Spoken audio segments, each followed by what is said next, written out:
speaker, Joanna Saltz, class of 1993.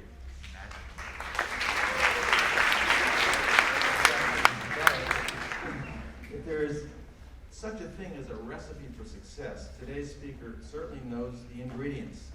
A multi-platform editorial developer and content strategist with an expertise in fashion, beauty, food, lifestyle, and pop culture, she is someone who likes to break away from the norms, always being innovative, imaginative, and fun. Currently, she's the editorial director of Delish, the fastest growing digital food initiative, and House Beautiful, America's oldest home design media brand. She relaunched Delish in 2015, bringing the site from 1.9 million monthly users to 31 million monthly users, and creating video content with more than 2 billion total views. In October 2018, she was named to her post at House Beautiful, overseeing both the print and digital platforms, and has already grown the site and its video views to all-time highs. She's also written 3 books, the best-selling cookbook Delish, Eat Like Every Day is the Weekend, Delish Insane Sweets, Bake Yourself a Little Crazy, and just released last week, the Delish Kids, super awesome, crazy fun cookbook. Today's speaker started at Hearst Magazine in 2006 as deputy editor of 17 Magazine, where she managed all fashion, beauty, lifestyle, and love content, and where, by the way, she was very generous to Newark Academy seniors on their senior projects for many years. She was promoted to executive style director and then executive editor, managing not only the magazine, but also 17's book projects and television series. In 2012, she became the executive editor of Food Network magazine, where she developed her craft for food and pop culture content. Prior to Hearst, she was the fashion and beauty director at The Knot, the leading wedding brand, and a junior editor at Modern Bride magazine. She currently lives in New Jersey with her husband Scott, her 2 sons Spencer and Teddy, and her daughter Everett.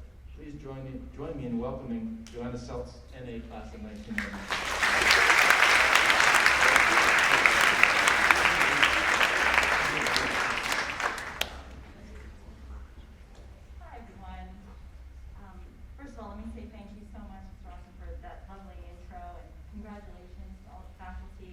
Congratulations to you guys for being here. I know it's been a rough couple of years, but what an amazing group of individuals you all seem to be, and I'm so honored and humbled to be up here. I mean, I'm going to be totally honest. I'm not even totally sure what I'm doing up here. I mean, I loved my time at NA. I remember racing down Eisenhower Parkway to get to a morning meeting when I was a senior, just trying to be on time. I mean, I've had success, and I loved working at Delish and House Beautiful. They're both really amazing brands. But it feels sort of bizarre to me to be up here trying to impart some type of memorable wisdom when, frankly, I don't know that I was that memorable here. I was an average student. I didn't really play sports. I was straight up bad at basketball. I'm just going to go out and say it. I broke my ankle on like the 3rd game. I had 1 line in the school fight. And honestly, the thing that's probably the most memorable to me about me was that I had a gigantic perm. If you don't believe me, check 1993, hanging in front of the gym. My son, when he came here to play basketball a few years ago, he made sure that all of his friends saw it, and they all had a really hearty laugh at it. So that was super, super cool. But I was a musician, and great job, the chamber orchestra. I played the viola, and I was the only violist here. Shout out to the violas. I was definitely the only violist here at the time, and everybody thought I was good at it, that I had a future in it. And I guess I always hoped that although I didn't feel like I was anything great, that I was on the path to greatness. That's kind of what I told myself. Newark Academy would do an incredible job of fostering my musical abilities. I got a scholarship to the College of New Jersey as a music performance major, and I continued to chase that greatness. I was the first chair in the school symphony, and I was doing fine, but I hated practicing. I didn't want to spend the rest of my life doing this. So, about a semester away from graduation, I pulled the plug on music. Very long story short, I started writing, and I loved every second of it. And suddenly, instead of this desperate attempt to be great, I suddenly had this overwhelming need to be happy. I changed my major in journalism, did a few few extra years to make up for the courses, but I got a job quickly out of school, an assistant at a magazine. I always loved reading magazines when I was a kid. And so I was so excited to be a part of one. And then I worked steadily up the ladder, as you just heard, and spent a few years here at different magazines. And then when I had the chance to relaunch this Left for Dead food site at first, I jumped at it.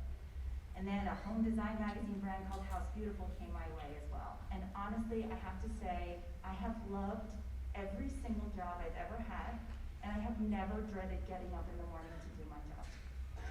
But my resume and the things I did aren't really what's important today, and aren't really what I want you to remember. What's remarkable to me were there were all of these little signs that I missed. The fact that I did love reading magazines, that I loved looking at the recipes on the backs of bottles as I was sitting at the kitchen table in the morning. I loved cooking for my friends and family. I loved decorating my room at home. These were small, silly little things, but they were unquestionably these little beacons of joy that popped up throughout my life. And I missed them completely. Even in those pivotal years, I was focused on greatness and not happiness. Over the next few months, years, maybe even weeks to the seniors, you'll be faced with these monster decisions. What courses you should take, what teams you should play for, where you go to college. Decisions that will feel monumental, but those choices won't define who you are. What will define you is how you learn to embrace, to foster those things that you feel passionate about. Not the things that you've been groomed or been training for, or that you're told you're good at. And maybe those will combine, but it's the things that make you happy, that bring you that cellular level joy. What will define you is how you fan those little sparks into full-blown flames. Because at the end of the day, true success doesn't come from where you went to school. It doesn't come from who you know, or even luck. True success only comes when you love something enough to give it all that you have. It's loving it that matters. So keep your eyes out, because those little bright spots, those little beacons may seem small and meaningless, maybe trivial, but they're there. And they can be truly life-changing if you let them be. I wish you all the absolute best year. Congratulations again, and thank you.